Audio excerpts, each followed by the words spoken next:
নিৰ্জলা একাদশী। একাদশীৰ বিষয়ে আমি সকলোৱে জানো নহয়নে? এই মহান সংযোগ লৈ, 3টা মহা শুভ সংযোগ লৈ এইবাৰ 17 আৰু 18 জুনত দুদিনীয়াকৈ পৰিছে নিৰ্জলা একাদশী। এই নিৰ্জলা একাদশীত কিছুমান কাম আমি কৰিব নালাগে।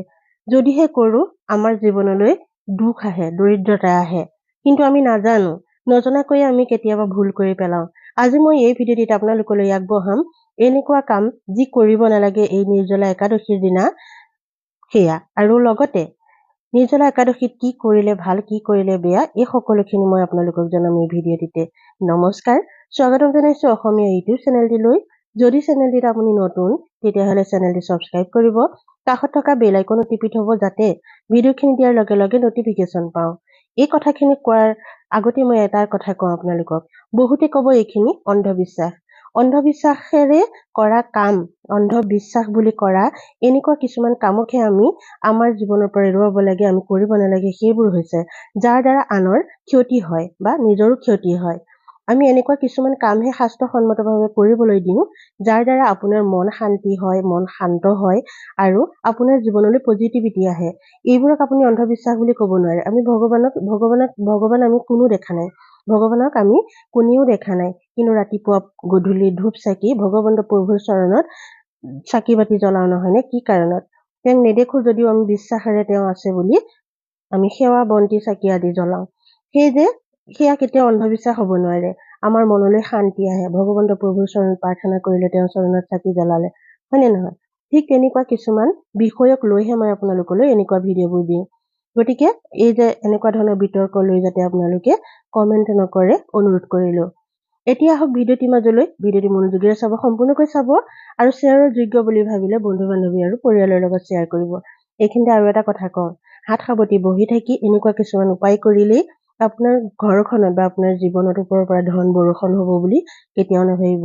এইবোৰ উপায় সেইসকল ব্যক্তিৰ কাৰণে যিসকলে জীৱনত বহুত কষ্ট কৰিছে, দিনে ৰাতিয়ে কষ্ট কৰিছে ধন সংগ্ৰহৰ কাৰণে বা ধন পাবলৈ, কিন্তু তেওঁলোকে যেনি কষ্ট কৰিছে তেনিয়ে যেন তেওঁলোকৰ ধন অহাৰ পথ বাট মুকলি নহয়হে নহয়, বন্ধ হৈ যায়।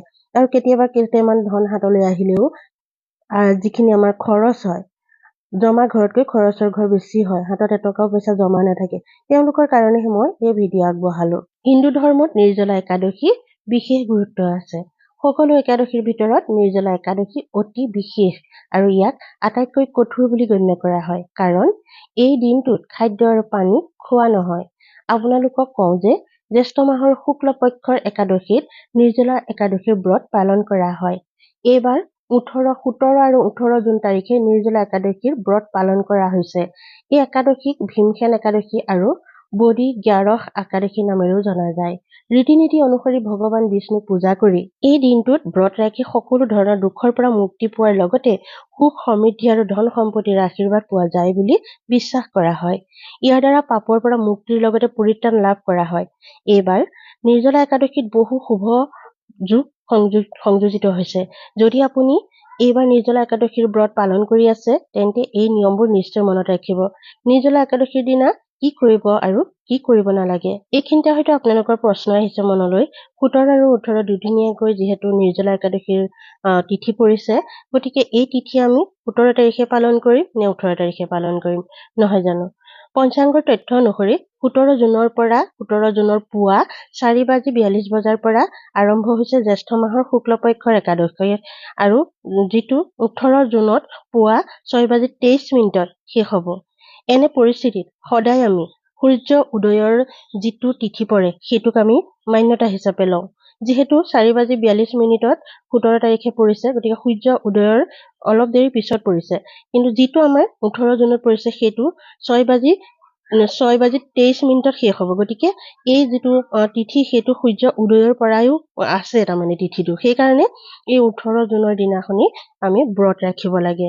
সকলো একাদশী আপুনি দুদিনীয়াকৈ পালন কৰিব পাৰি, কিন্তু নিৰ্জলা একাদশী আপুনি দুদিনীয়াকৈ পালন কৰাটো অসম্ভৱ, কাৰণ খাদ্যৰ লগতে পানীও আমি গ্ৰহণ কৰিব নোৱাৰো।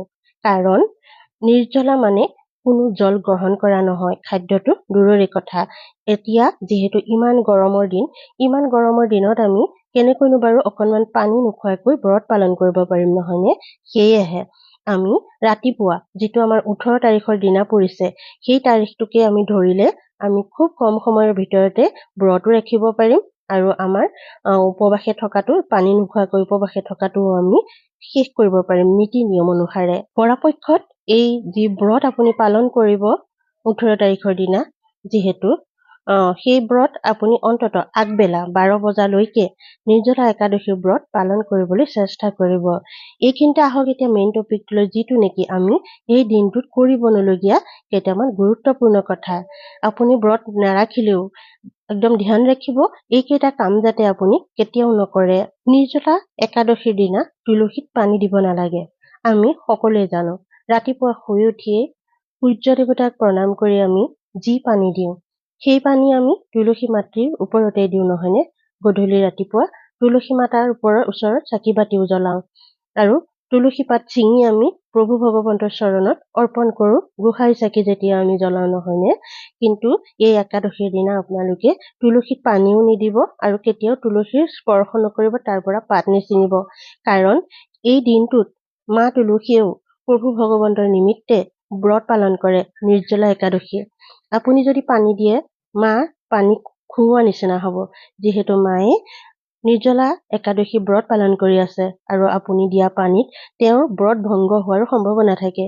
সেয়েহে তুলসীৰ তলত কেতিয়াও এই দিনটোত আপুনি তুলসীক পানী নিদিব, স্পৰ্শ নকৰিব। চাকি দিব পাৰে আঁতৰত।